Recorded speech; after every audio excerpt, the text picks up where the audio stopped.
더마카와 함께 시선 집중의 문을 열겠습니다. 어서 오세요. 네, 안녕하세요. 더마카입니다. 김선영 님이 저 늑골 골절로 어이구. 며칠째 고생 중입니다. 왜요? 그러게요. 이유는 써주지 않으셨는데 네. 늑골 골절 저는 처음 들어봤는데 일어나기도 말하기도 힘들지만 촌철님들과 함께하고 싶어서 유튜브로 지금 시선집중 함께하고 계시다고 인사를 해주셨습니다. 조심하세요. 저도 얼마 전에 이렇게 손가락을 다쳐가지고 막 끼고 다니고 이런 적 있잖아요. 넘어져가지고 실금이 가가지고 꼈었던 건데 까딱하면 그런가 큰일 나니까 조심하시기 바랍니다.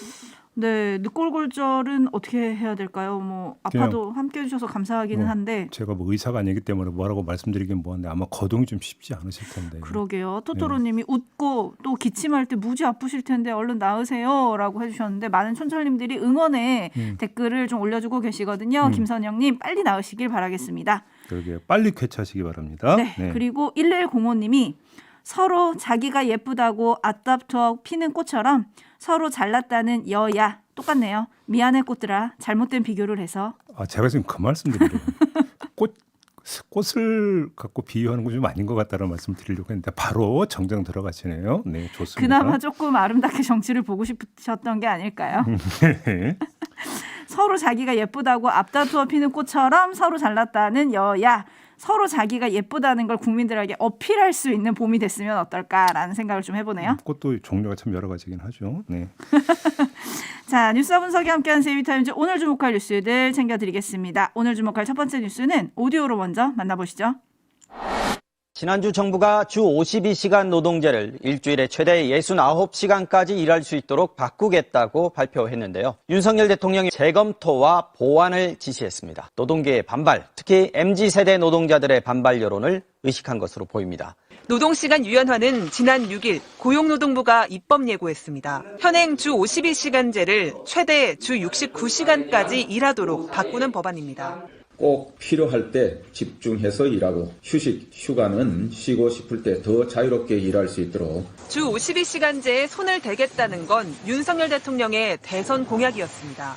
당시 주 120시간 얘기를 했다가 큰 반발을 산 적도 있습니다. 게임 같은 거 하나 개발하려고 그러면 정말 한 주에 52시간이 아니라 주 120시간 일해야 된다는 거예요. 그러고 한 2주 바짝 하고 그다음에 노는 거지. 대선 공약이었고 정부가 입법 예고까지 한 법안인데 불과 8일 만에 제동이 걸린 겁니다. 노동계, 특히 MZ세대 노동자들의 반발 여론 때문으로 보입니다. 사무직 중심의 MZ세대 노조 새로 고침은 지난 9일 정부의 법 개정 추진에 대해 근로조건 개선이라는 역사적 발전 과정에 역행한다며 반대한다는 성명을 냈습니다. 법안이 사실상 물 건너가는 것 아니냐는 전망에 대해 대통령실은 근로자의 권익 강화라는 취지 설명이 부족했다며 여론조사를 실시해 보완하겠다는 뜻이라고 설명했습니다. 네, 윤석열 대통령의 지시사항을 좀 더 구체적으로 전해드리면 이렇게 말했다는 거거든요. 노동자들의 다양한 의견, 특히 MZ세대의 의견을 면밀히 청취하여 법안 내용과 대국민 소통에 관해 보완할 점을 검토하라 라는 것이었다고 하는데요. 네, 전면 재검토는 아닌 거죠? 이게 좀 약간 엇갈리는데 좀 잘 읽어봐야 될 것 같습니다. 대통령실 대변인실이 처음에 공지를 하면서 그러니까 제목을 달았냐면 근로시간 유연화 법안 추진 재검토 지시 이런 제목을 달았거든요. 그래서 이게 확 바뀌는 거 아니냐, 더 나가서 백지화하는 거 아니냐 이런 해석이 뒤따랐는데 2시간 만에 공지를 또 냈거든요.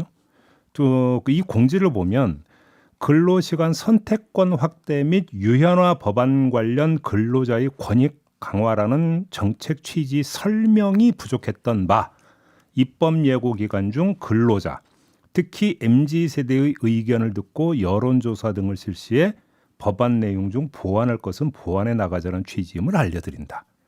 이렇게 되어 있습니다. 설명이 부족했다라고 하는 이런 표현을 쓰고 있는 건데 또 하나 고용노동부도 입장을 내놨는데요. 비슷합니다. 일부 비현실적 가정을 토대로 잘못된 오해가 있는 가운데 특히 청년 세대들은 정당한 보상 없이 연장 근로만 늘어나는 것 아닌가.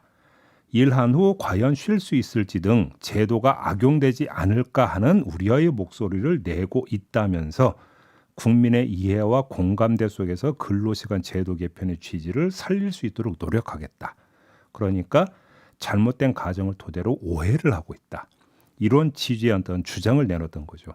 그러니까 대변인실이나 고용노동부 모두 내용을 확 뜯어 고친다보다는 소통 강화에 방점을 두고 있다라는 것이 되는 건데요. 자, 근데 소통 강화가 과연 잘 될 것인가? 이건 좀 의문입니다.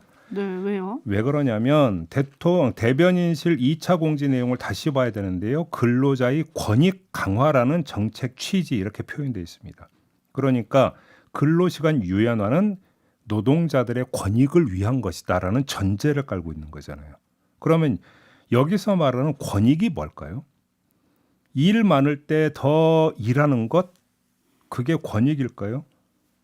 오히려 이건 사용자의 이익에 부합되는 거라고 봐야 되는 거 아닙니까? 그런데 이게 어떻게 그 노동자의 권익에 부합하는 거냐? 그렇다고 월급 더 준다는 얘기도 아니지 않습니까? 그렇죠? 오히려 노동자들의 건강권만 해치는 거 아니냐?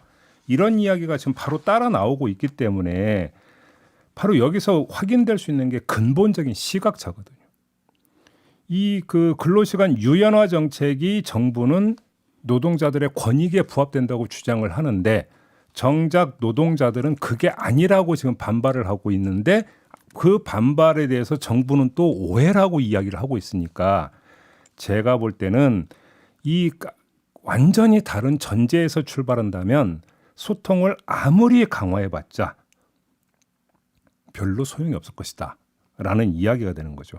그래서 노동자들은 이게 노동자들의 권익 강화라고 하는 것들이 잘못된 것이니까 이걸 좀 다시 되돌아봐라라고 하는 건데 지금 대통령실이나 고용노동부는 설명이 부족했다. 잘못 오해하고 있다.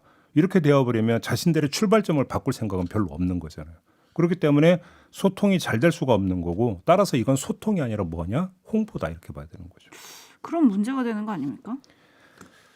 자, 한번 그러면 또 저희가 하는 100번 양보해서 한번 봅시다. 내용을 좀 뜯어 고친다고 한번 가정을 해보죠. 과연 뜯어 고칠 수 있을지 이걸 봐야 되는데 제가 볼 때는요. 정부가 선택지가 별로 없어요.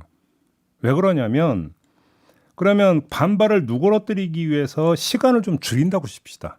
주당 최대 노동 시간을 좀 69시간에서 줄인다고 치면 몇 시간으로 줄일 수 있을까요?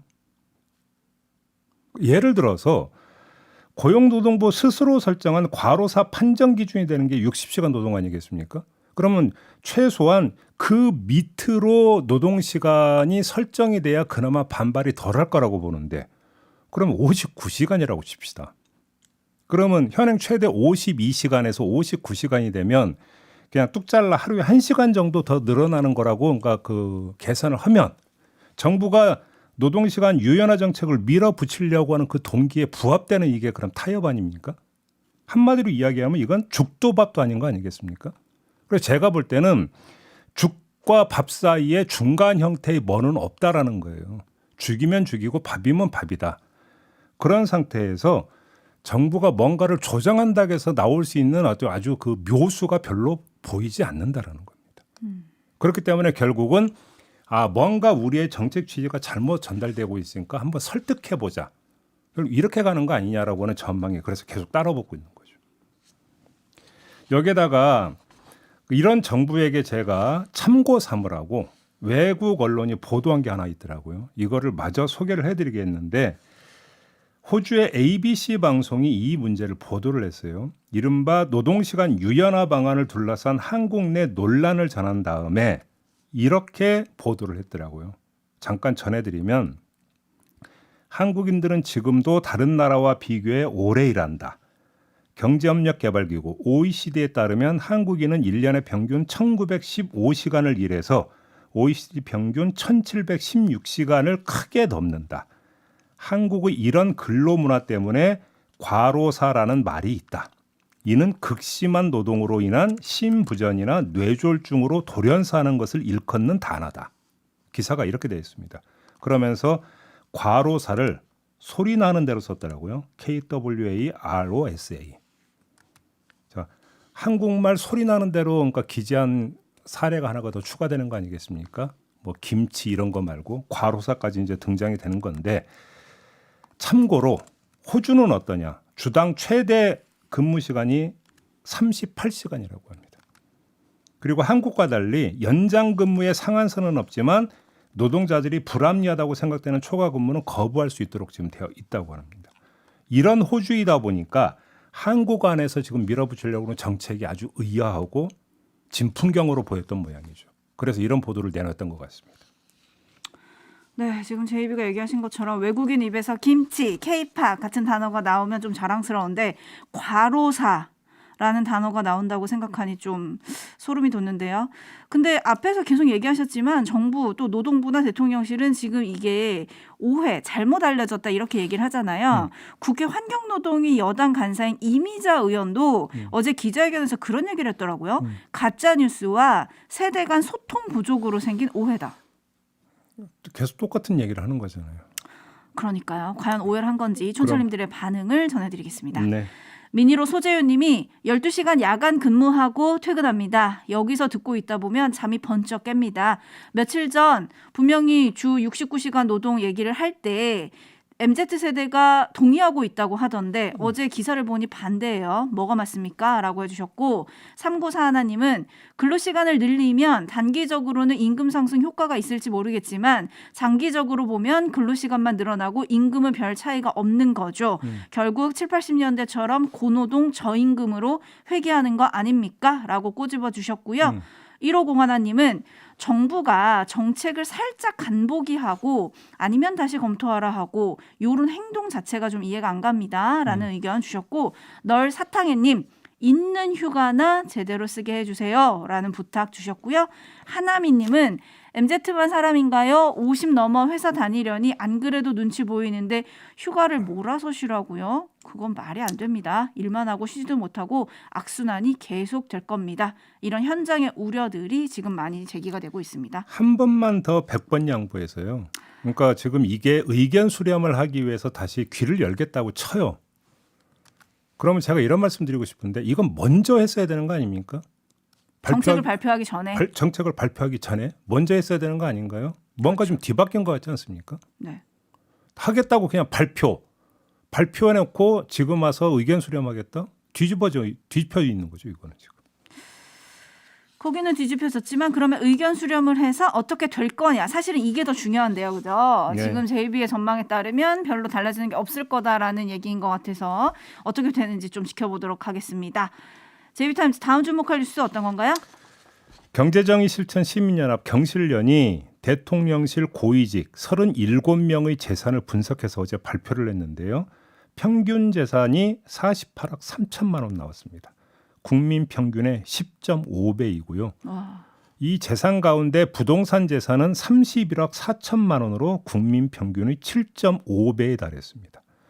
이원모 인사비서관의 재산이 446억 원으로 가장 많았고 김은혜 홍보수석이 265억, 김동조 국정메시지 비서관이 124억이었다고 하는데 액수도 액수이지만 눈길을 끄는 건 따로 있었습니다. 액수도 엄청 눈길을 끄는데 눈길을 끄는 게 따로 있습니까? 37명의 고위공직자 가운데 14명이 부동산 임대업을 하고 있는 것으로 나왔다고 합니다. 오.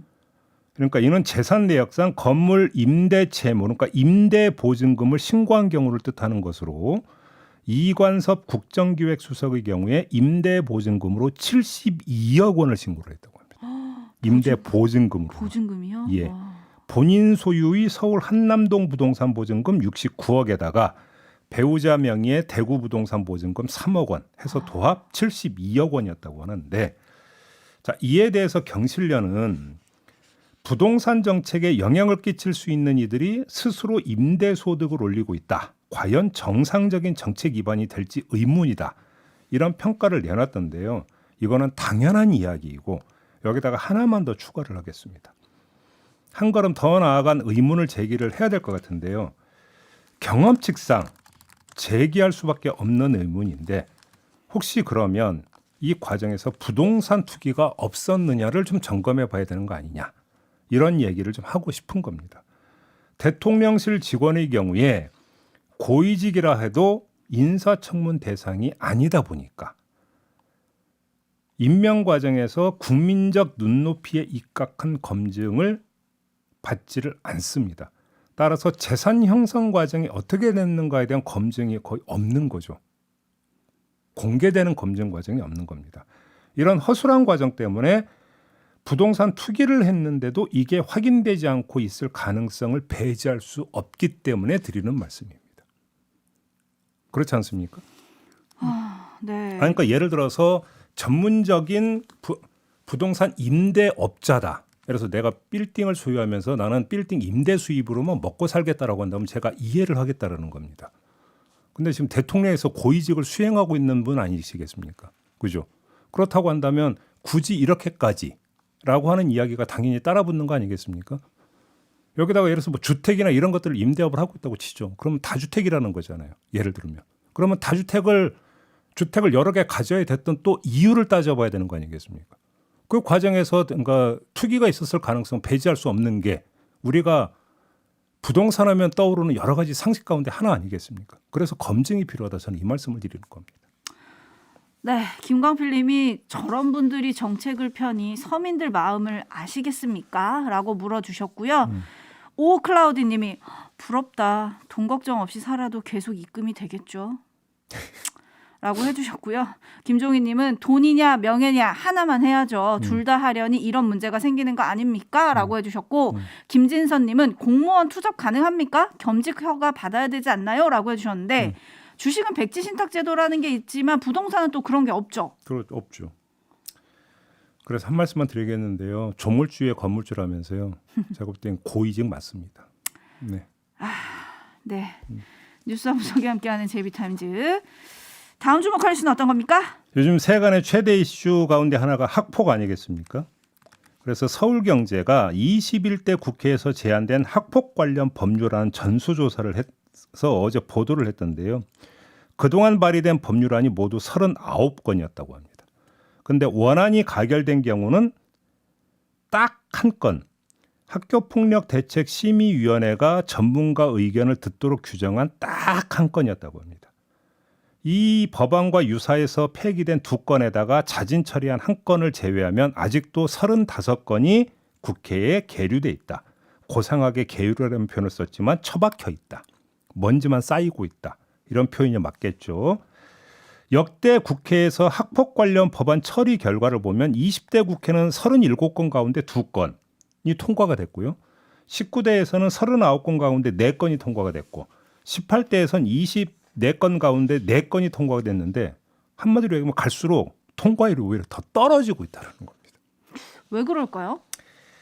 자, 이게 문제인데 현상만 놓고 보면 국회의원들이 시대 변화상을 반영하는 입법 활동은 그래도 나름대로 한다 이렇게 볼 수 있겠죠. 발의를 하고 있으니까. 뭐 발의는 하니까. 물론 그 중에는 반짝 이슈가 되는 흐름에 올라타가지고 부실 법안을 내는 경우도 있을 수 있겠죠.